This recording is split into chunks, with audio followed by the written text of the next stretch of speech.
Assalamualaikum warahmatullahi wabarakatuh. Jumpa lagi di kelas online fisika. Kali ini kita akan membahas tentang hukum Kepler.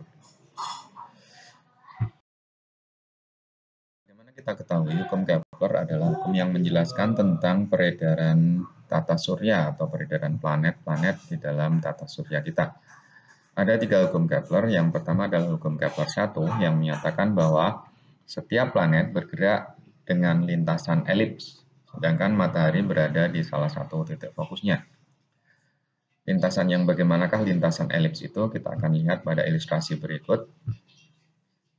Ini adalah bentuk elips, jadi lintasan planet berbentuk hampir seperti bangun pada gambar di bawah ini, di mana kita tahu bahwa elips mempunyai 2 buah titik fokus yang ada di sebelah kanan dan kirinya pada sumbu X. Hukum Kepler 1 menyatakan bahwa matahari berada pada salah satu titik fokusnya dan planet mengelilingi matahari. Dari sini bisa kita lihat bahwa jarak antara planet dengan matahari tidak konstan, melainkan berubah-ubah.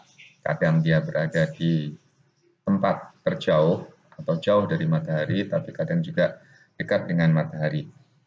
Kedua titik tersebut kita namakan perihelium dan aphelium. Aphelium adalah titik terjauh planet dari matahari, sedangkan perihelium adalah titik terdekat planet dari matahari. Berikutnya adalah hukum Kepler 2. Hukum Kepler 2 menyatakan bahwa luas daerah yang disapu pada selang waktu yang sama akan selalu sama. Kita lihat pada ilustrasi berikut ini. Jadi garis semu, garis yang menghubungkan antara planet dengan matahari, akan menyapu luasan yang sama dalam waktu yang sama.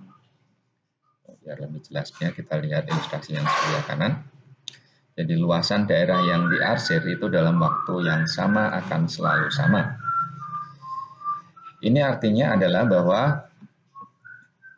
kecepatan planet di dalam merevolusi matahari atau mengelilingi matahari tidak konstan, tetapi berubah-ubah. Sebagaimana kita lihat, kecepatan edar atau kecepatan revolusi planet pada saat dia berada di titik aphelium itu menjadi lebih kecil daripada ketika dia berada di titik perihelium atau pada saat dia dekat dengan matahari. Sehingga luasan yang disapu atau daerah yang diarsir setiap saat adalah sama. Jadi pada waktu yang sama dia akan menyapu luasan yang sama. Konsekuensinya tadi adalah kecepatannya akan berubah-ubah. Berikutnya adalah hukum Kepler 3. Hukum Kepler 3 menyatakan bahwa periode kuadrat suatu planet berbanding terbalik dengan pangkat 3 jarak rata-ratanya dari matahari. Yang bisa dituliskan T1 kuadrat dibagi dengan R1 pangkat 3, nilainya akan selalu konstan atau sama saja dengan T2 kuadrat dibagi dengan R2 pangkat 3. Di mana T adalah periode revolusi planet dan R adalah jarak rata-rata planet ke matahari.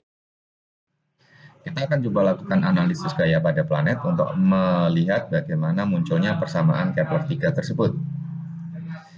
Kita misalkan lintasan planet adalah berbentuk lingkaran. Jadi kita tahu bahwa lingkaran adalah bagian dari bentuk elips. Sehingga boleh juga kita ambil ilustrasi yang untuk memudahkan kita ambil lintasan berupa lingkaran. Di sini ada 2 gambar, yaitu yang di tengah itu adalah matahari dan yang mengelilinginya adalah planet. Karena keduanya mempunyai massa, maka pada planet mendapatkan gaya gravitasi atau gaya tarik pada matahari.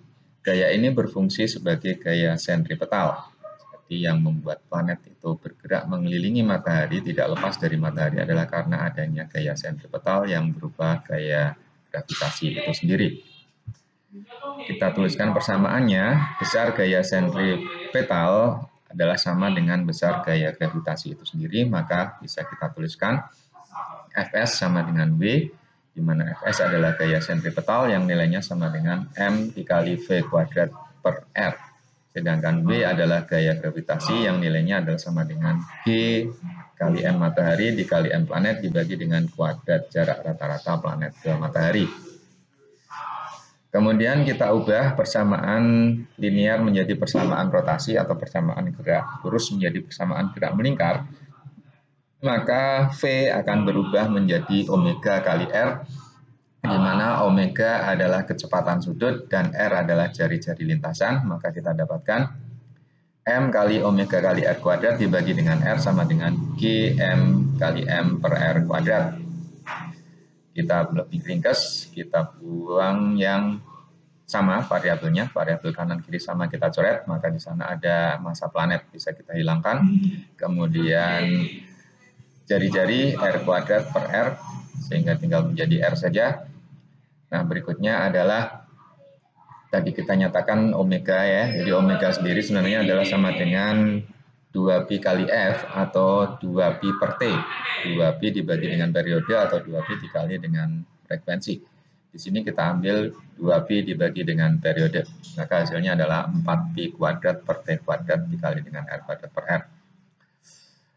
Berikutnya adalah kita ringkas terus begitu sehingga pada akhirnya kita dapatkan bahwa R kuadrat per T kuadrat dikali dengan R sama dengan G dikali massa matahari dibagi dengan 4pi kuadrat, atau hasil akhirnya adalah R pangkat 3 dibagi dengan T kuadrat sama dengan G kali massa matahari dibagi dengan 4pi kuadrat. Kita bisa lihat di situ bahwa persamaan kanan, variabel-variabel yang berada di sebelah kanan adalah semuanya konstan atau nilainya tetap. Maka bisa kita simpulkan bahwa pangkat 3 dari jari-jari dibagi dengan kuadrat periode nilainya akan selalu konstan, sehingga muncullah persamaan Kepler 3 tadi, yaitu R1 pangkat 3 dibagi dengan T1 kuadrat sama dengan R2 pangkat 3 dibagi dengan T2 kuadrat. Berikutnya kita akan berikan sebuah uji pemahaman konsep yang pertama, yaitu tentang hukum Kepler itu sendiri.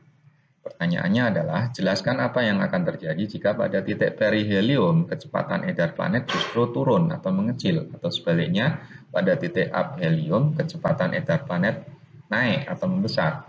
Sebagaimana tadi kita ketahui, pada saat planet berada dekat dengan matahari, kecepatannya akan naik, dan pada saat dia jauh dari matahari, kecepatannya akan turun.